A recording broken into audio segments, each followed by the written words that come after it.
Alright, so we're going to try and figure this out together. So here is the wiring harness, just plugs in there. I know this big thick wire that's on here, I know that it goes to where it says BAT on the back of the alternator. There's a terminal back there, and basically that just swings back around and goes onto there, and then our regular power goes to that as well. One of these is going to be a switched, I think it's this one, this middle one. I think that is a switched key source, so it only has 12 volts whenever the key is on. So we got to figure out what is what, right? So, and again, I went ahead and soldered a terminal on there, put some shrink tubing on there. So what we need to figure out is what is always on, what goes straight from the battery to here, and we also need to figure out what a keyed switch is. So we have the negative there. Here's a positive. And this was the original one that was plugged into. So this was what was originally plugged into the back of the alternator. So I'm assuming this red wire is going to be the always on. So we'll just test that. Yep, we're at 1280. And I do have it on a trickle charger. So here's where we're at. We have these two wires, which is going to a keyed source. And then we have this one that is going to the battery back over there on the back side of the alternator. Here's the wire that I have that is going to go back to our battery, which I'll show you that here in just a second. It is a 8 gauge wire, I believe. It is a 8 gauge wire, and that's going to go into this cable right here. I'm pretty sure that goes straight back to the battery under all this stuff. Now if you look, it has looks like about a 1/4 inch hole in there where it bolted onto the other alternator. So how I'm going to do this is I'm going to basically make another terminal just like that, and then we're going to bolt them together. Stick a bolt through there. Let's see. This isn't the bolt, but I think you'll get the point. Bolt that together, and then we will also use the shrink wrap on there. And I always like to solder or solder, depends on where you're from. I call it solder. I did solder these, shrink wrap. I did solder this, shrink wrap. And I like to always try to solder if I can. If you can't, it's not the end of the world. Like in this situation, that's got to solder something this big, it takes a lot of heat to do that, and I don't want to risk it. Putting that much heat down in there with the wire that's on there. So I'll wind up mechanically fastening it together. And if you say, hey, too late, well, that's not going to be a good connection. It'll work its way loose and you'll have a fire. How do you think the car is connected to your battery? So mechanical will work in this situation. So alright, so let me show you how to make these. There are videos here on YouTube that will show you exactly how to do this. So this isn't any new technology or anything, but it is a way to save you quite a bit of money and get some really heavy duty terminals like this. So give me just a second and we'll go get it. Okay, so I've already cut this off, and I've already tinned this wire. And basically I literally did that with a blowtorch to tin that wire. So what I have here is just a copper core of wire. I think it's 3/8. Yeah, 3/8. 10 feet. I think this was 20 bucks for all of that copper. But if you were just making terminals and selling them, you could probably make some pretty good money just on that by itself. But obviously that's not what we're going to do with this. Anyways, so we're just going to take a section off. You want it a little bit longer than what you might think you might want. And then you just use a tubing cutter. And then we'll go ahead and set this up. Okay, so I left this part out whenever I was talking about this, so I'm actually adding this in afterwards. Anyways, let's say that you have wire that's not as thick, but you have a big bolt that you're trying to put it on or something like that. So basically you can kind of stack these up. This is a 1/4 inch outside diameter. This is 3/8 outside diameter, and you can get your 1/4 inch and it'll slide in there. See, it'll slide inside there. So that way you can kind of build it up. You can put the skinnier wire in this, slide this inside here, and then now you have a much bigger surface. So whenever you smash it down, you'll have a better lug. Whenever I was looking, I went to Home Depot. It's the only one that I checked. So there's other places that have it cheaper, but for 4 of those little lugs to handle the size 8 wire, they wanted, I think it was almost $4. It was $3 and some odd cents. I don't remember what it was. So, you know, almost $1 a piece. So this way, this will save you a whole bunch. And then if you need longer or shorter lugs or whatever you need to do, you know, you can, so you have your round lugs that you could use, or maybe your fork spade. You could probably even do this if you needed to. I don't know how you do the female spade, but you can do the male spade if you wanted. Anyways, I just wanted to throw that in case you guys have any questions. So, alright, let's get back to where we were. And this here is really nothing special.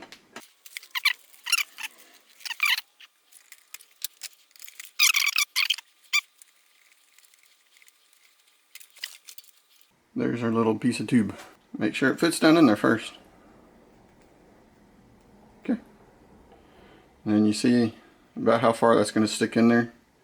It's going to stick in there till about that far. So basically we can smash this up to that point. Just make a little mark. And nothing about this has to be precise, because we're just going to cut off or grind what we don't need. So you don't want to do it right on that line.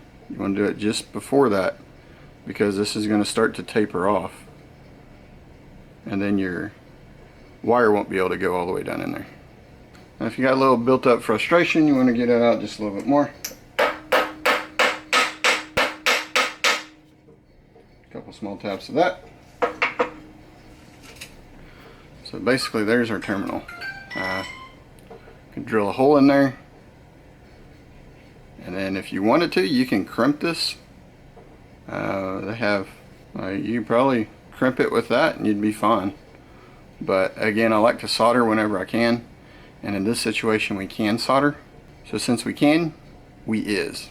And the reason why I give it a couple whacks is because whenever we put this solder down in there, we don't want it to just flow right out the bottom.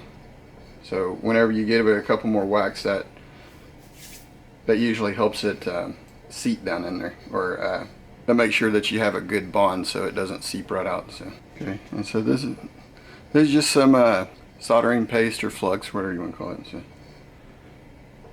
what I do is I just grab a gloop of that, stick it down in there. So here's another key point. If you're going to use the shrink tubing, make sure you put it on now.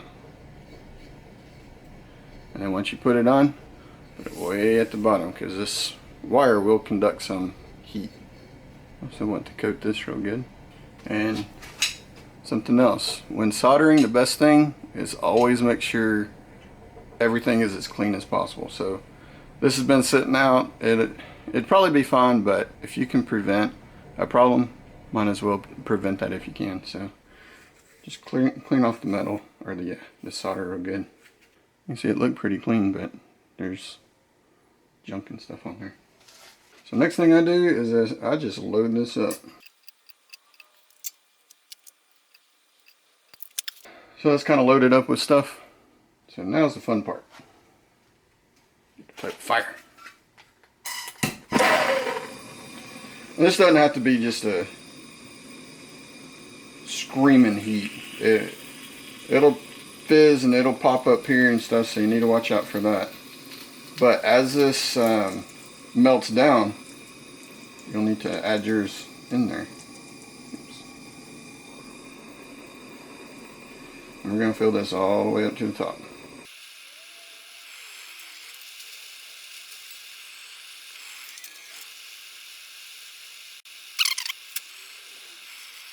And as long as it ain't leaking from the bottom, just keep on adding.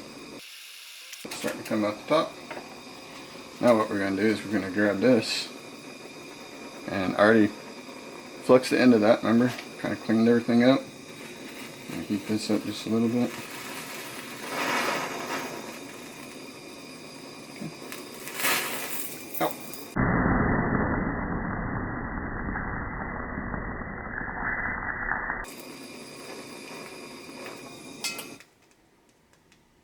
Okay.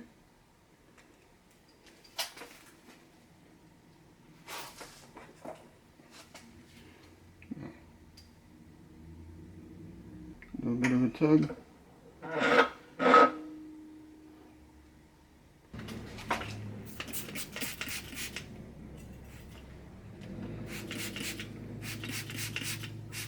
This is just acetone. Alright, so there we go. I'll just drill a hole. We'll round over these edges, and while we're doing that, we're going to take off some of this that kind of ran over.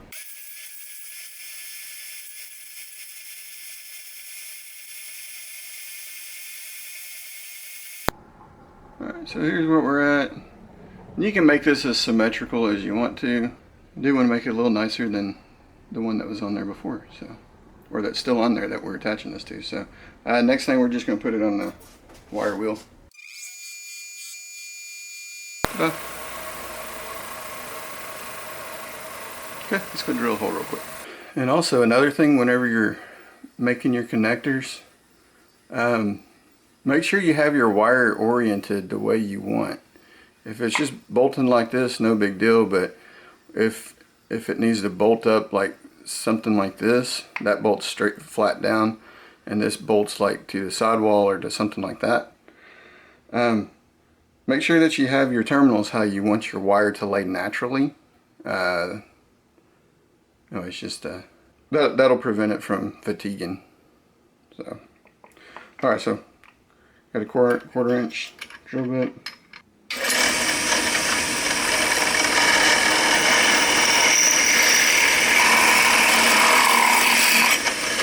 Then we'll just take care of the kind of the sharp edges on those.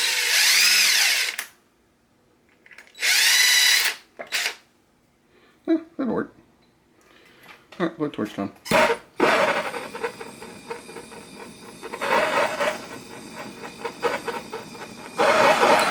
Alright. Look how nice that terminal looks.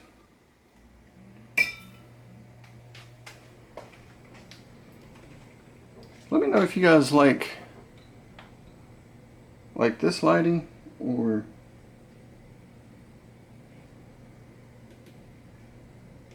this lighting or this lighting. I don't know, to me I can see better with this, but on camera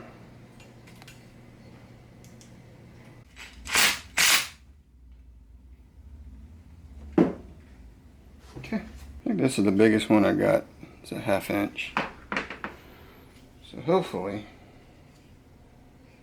and if it doesn't, no big deal, we'll just use the good old electrical tape. Okay, so we're going to try something. This is the nut that goes on the battery positive side that's real close to the valve cover. I need to get some kind of a cap.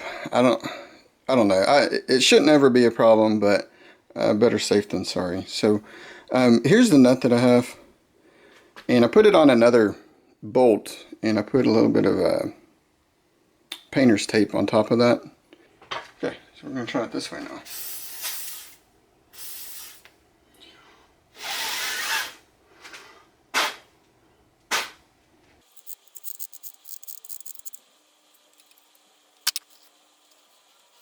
See if that worked.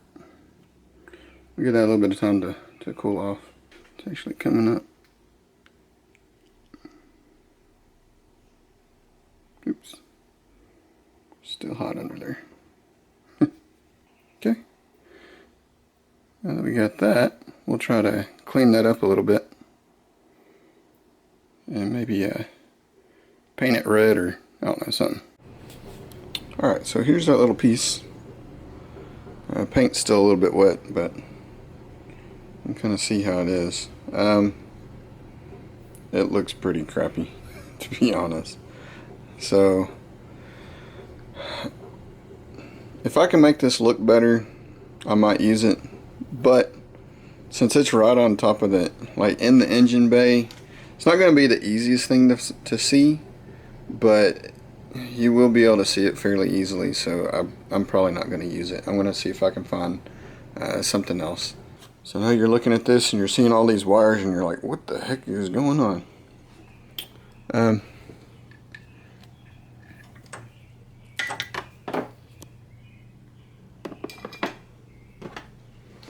Okay, so this wire here, I traced it back to right here.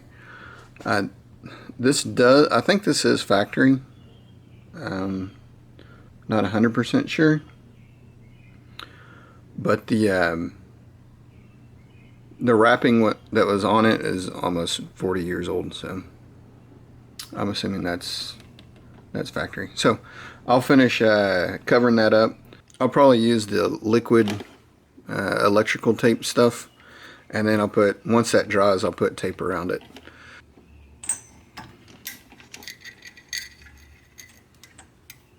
That goes here.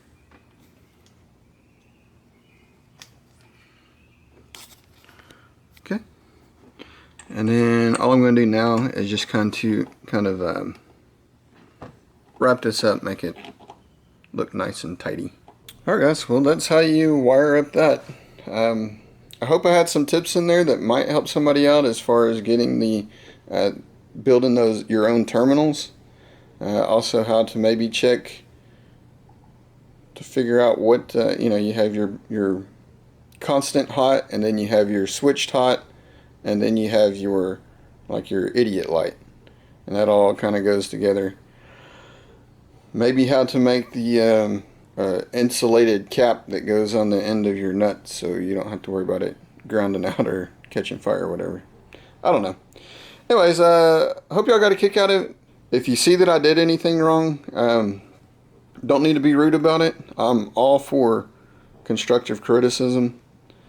If you don't like what I did, let me know. And if you got a better way to do it, that's awesome. That's what the YouTube community is really all about, is helping each other out. I appreciate you watching. Y'all comment, rate, subscribe for more. Also, if you don't mind sharing this on, if you got any car forums or anything like that might help spread the channel. Y'all have a good one. Thanks for watching. See ya.